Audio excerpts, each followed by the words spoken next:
Bismillahirrahmanirrahim. Assalamualaikum warahmatullahi wabarakatuh. Alhamdulillah, wassalatu wassalamu ala rasulillah wa ala alihi wa ashabihi wa mawalah wa ba'd.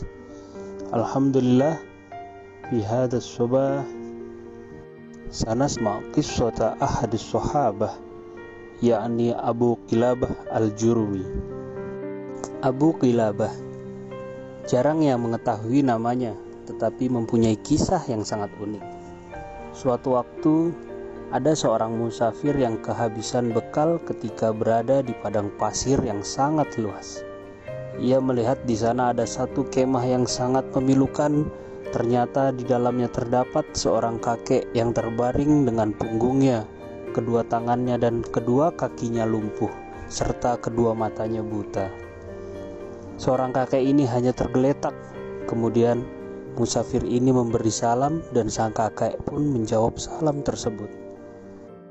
Musafir tersebut datang mendekat dan bertanya kepada sang kakek, "Siapakah Anda dan bagaimana bisa berada di padang pasir ini?" Kakek pun menjawab, "Saya adalah salah satu hamba Allah." "Kamu siapa?" Musafir menjawab, "Saya musafir. Kebetulan saya sedang lewat dan saya kehabisan bekal, sehingga saya butuh makanan dan minuman." "Alhamdulillah, segala puji bagi Allah yang menyempurnakan nikmatnya pada saya," ucap kakek tersebut. Sontak membuat kaget sang musafir dan berkata, "Wahai Tuan, apa yang membuat Anda bersyukur kepada Allah? Padahal kemah ini kosong, tidak ada apapun, dan kondisi fisik Anda pun juga tidak sempurna." Lalu sang kakek menjawab, "Diamlah anak muda, kamu tidak tahu jika sesungguhnya nikmat Allah sangatlah besar pada saya. Saya bisa mengucapkan kalimat saja sudah menutupi kekurangan saya. Sungguh nikmat yang sangat luar biasa." Sang musafir pun begitu kagum dengan kakek ini dan bilang kepadanya, "Baiklah, apa yang bisa saya bantu?" Kakek mengatakan, "Ada anak saya, anak laki-laki satu-satunya yang selalu menemani dan merawat saya. Dia memberikan minum dan makan. Sekarang sudah 3 hari dia tidak pulang. Tolong kamu cari di sekitar kemah ini. Siapa tahu ada, dan perlu kamu tahu, yang hidup di padang pasir ini hanya saya dan anak laki-laki saya. Tidak ada orang lain di padang pasir ini. Jadi, jika kamu melihat seseorang, itu berarti anak saya." Tidak lama kemudian, musafir ini keluar. Tidak jauh dari kemah ada seorang jenazah manusia yang sedang dikerumuni oleh singa, dicabik-cabik dagingnya. Lantas, musafir ini berkata, "Pasti ini anak laki-laki kakek, tetapi dia sudah mati."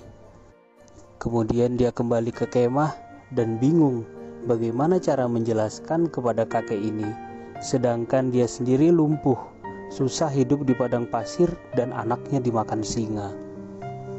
Dan dia pun akhirnya terpikirkan kisah Nabi Ayub. Kemudian musafir itu pun datang kepada sang kakek dan berkata, "Wahai saudaraku, apakah Anda mengetahui kisah Nabi Ayub alaihissalam?" Kakek menjawab, "Tentu saja." Musafir tersebut memintanya untuk menceritakan sedikit tentang Nabi Ayub. Kakek menceritakan bahwa Nabi Ayub alaihissalam adalah orang yang tidak bisa dinilai kesabarannya, orang yang dicoba dengan Allah selama 20 tahun dengan penyakit kusta yang dideritanya, sehingga ditinggal oleh kaumnya. Ke-12 anak laki-lakinya mati semua, harta pun semua habis.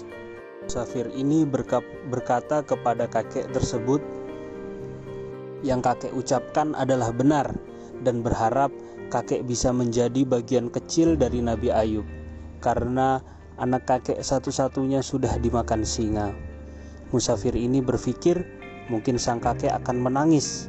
Ternyata dia senyum, kemudian mengatakan, "Alhamdulillah yang telah membuat anak saya mendahului saya ke surga.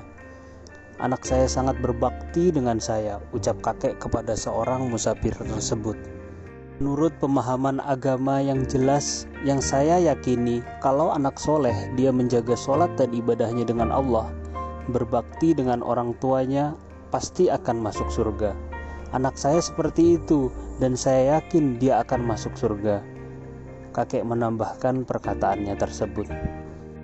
Tiba-tiba sang kakek mengucapkan kalimat syahadat dan tak lama kemudian ia meninggal dunia.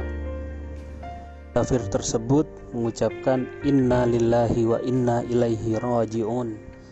Musafir ini tambah kebingungan. Lantas ia keluar dari kemah tersebut meminta tolong dan meminta informasi. Dengan rahmat Allah, tak lama kemudian terlihat dari kejauhan 4 orang anak kuda yang penampilannya seperti orang-orang kerajaan. Kudanya sangat rapi dengan kecepatan tinggi. Sang musafir berdoa kepada Allah, utuslah kepada kami orang yang bisa membantu. Ia pun berteriak memanggil untuk berhenti. Dengan rahmat Allah, mereka mendengar teriakannya. Mereka bertanya, ada apa denganmu? Mengapa kamu meminta tolong? Musafir tersebut memberitahu bahwa di kemah tersebut ada orang tua meninggal, kaki dan tangannya lumpuh, matanya buta, dan anaknya pun telah dimakan oleh singa. Keempat orang tersebut sontak kaget, seakan kenal dengan kakek ini, lalu segera turun dari kuda kemudian masuk ke dalam kemah. Membuka kain, langsung mencium-ciumi jenazah kakek yang lumpuh tersebut dengan berlinang air mata. Sang musafir terheran-heran karena tidak mengerti dengan apa yang sedang terjadi. Mereka memberitahu kepada sang musafir bahwa kakek tersebut adalah Abu Kilabah Al-Jurmi, satu-satunya sahabat Nabi yang masih hidup. Mereka sudah lama mencarinya. Raja meminta Abu Kilabah untuk menjadi hakim, tetapi ia melarikan diri karena tidak mau menjadi hakim sampai tinggal di padang pasir. Abu Kilabah dikenal dengan kesolehannya dan doanya mustajab. Pelajaran untuk kita, bagaimana Abu Kilabah dengan kenal Tuhannya, ia tahu jika cobaan dunia hanyalah di dunia. Jika ada orang di muka bumi yang terlahir dengan tangan dan kaki lumpuh total dan buta, ini sifatnya hanya di dunia, karena ketika mati jasadnya akan dimakan oleh tanah. Pada saat dibangkitkan kelak pada hari akhir, tidak ada bagian tubuh yang lumpuh, tidak ada cacat, dengan fisik baru semuanya sempurna. Demikian kisah tentang Abu Kilabah Al-Jurmi, semoga bisa menginspirasi. Wassalamualaikum warahmatullahi wabarakatuh.